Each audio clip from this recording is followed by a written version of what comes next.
उत्तर प्रदेश की सियासी फिजाओं में इस वक्त एक नया उबाल आ गया है और इस पूरी राजनीतिक गर्माहट के केंद्र में है लोकसभा में नेता प्रतिपक्ष राहुल गांधी और उनका प्रयागराज का बहुचर्चित दौरा, जिसे लेकर अब एक बड़ा सियासी घमासान छिड़ गया है। दरअसल 8 अगस्त को प्रयागराज के केपी ग्राउंड यानी कायस्थ पाठशाला मैदान में राहुल गांधी का छात्रों के गूंज नाम से एक बेहद अहम और देशव्यापी छात्र संवाद कार्यक्रम प्रस्तावित था, जिसकी तैयारियां बिल्कुल अपने अंतिम चरण में पहुंच चुकी थी। और इस भव्य आयोजन के लिए मैदान में करीब 2 करोड़ रुपए की भारी भरकम लागत से एक अत्याधुनिक पंडाल तैयार किया जा रहा था। इस पूरे सेटअप में राहुल गांधी और छात्रों के बीच सीधे संवाद के लिए एक विशेष कॉरिडोर बन रहा था, जिसकी एंट्री 10 लाख रुपए की शानदार आतिशबाजी की योजना थी और कैटरिंग का पूरा जिम्मा दिल्ली की एक नामी कंपनी को सौंपा गया था। लेकिन ऐन वक्त पर जब इस कार्यक्रम में करीब 3 लाख छात्रों के जुटने की उम्मीद थी और अब तक 1,74,000 से ज्यादा छात्रों ने अपना रजिस्ट्रेशन भी करा लिया था, तभी केपी ट्रस्ट ने अचानक एक लेटर जारी कर मैदान की बुकिंग को रद्द कर दिया। ट्रस्ट के कार्यवाहक अध्यक्ष चौधरी जितेंद्र नाथ सिंह ने शहर कांग्रेस कमेटी को भेजे गए पत्र में हाईकोर्ट के आदेश का हवाला देते हुए मुख्य रूप से 2 कारण गिनाए हैं।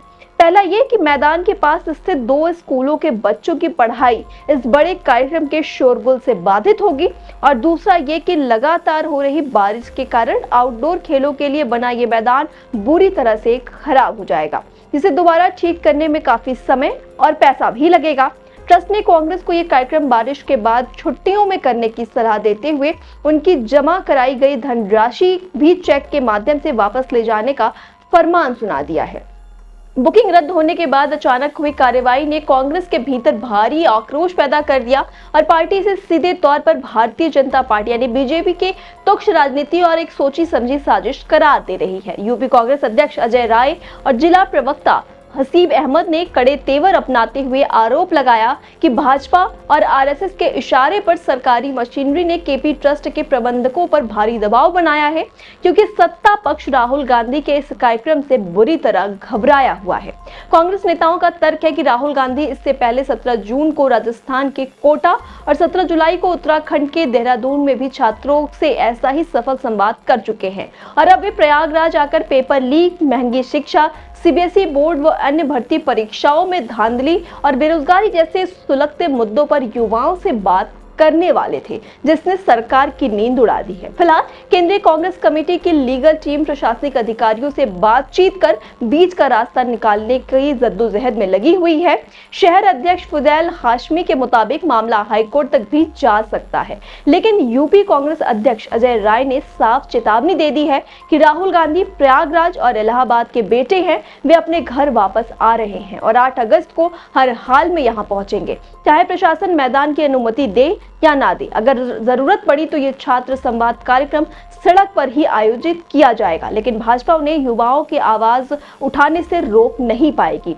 अब ये देखना बेहद दिलचस्प होगा कि क्या प्रशासन इस सियासी बवंडर को शांत करने के लिए कोई वैकल्पिक जगह मुहैया कराता है या फिर 8 अगस्त को प्रयागराज की सड़कों पर सत्ता और विपक्ष के बीच एक आर पार का बड़ा सियासी संग्राम देखने को मिलेगा। तमाम अपडेट्स हम पहुंचाते रहेंगे आप तक। आप खबरों के लिए जुड़े रहिए आई इंडिया के साथ। कभी कभी एक छोटी सी विजिट एक बड़ी सी तब्दीली ले आती है, लेकिन हर घर में कुछ छोटी कमियां छुपी होती हैं, जैसे ये सीलन जो पुरानी लकड़ी की खिड़की से आती है, और बाहर का शोर वो तो बातें भी रुकवा देता है। बस एक फिक्स और सब कुछ बदल जाता है। ग्रीन प्लास्ट की प्रीमियम यूपीवीसी विंडोज, ना सीलन ना शोर, सिर्फ सुकून। वेदर रेजिस्टेंट डिजाइन जो हर मौसम में सालों तक साथ निभाए। एक्सीलेंट थर्मल इंसुलेशन ताकि घर रहे ज्यादा कंफर्टेबल और energy efficient. Low maintenance finish, ना बार बार पेंट की जरूरत, ना एक्स्ट्रा झंझट। Green प्लास्ट UPVC Windows, leading and trusted manufacturers of UPVC and doors.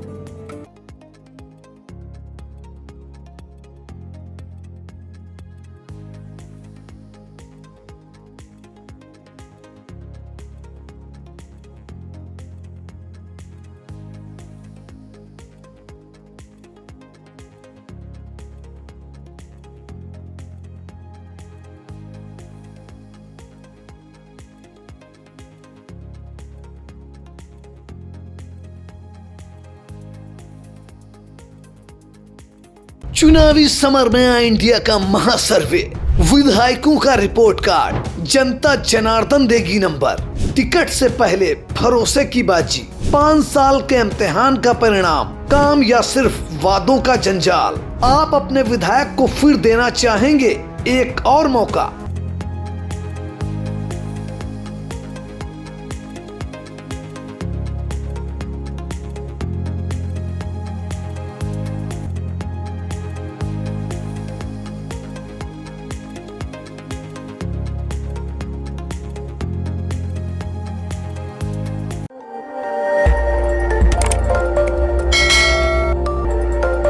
खबर आपकी, नजर हमारी। देखते रहिए आई इंडिया।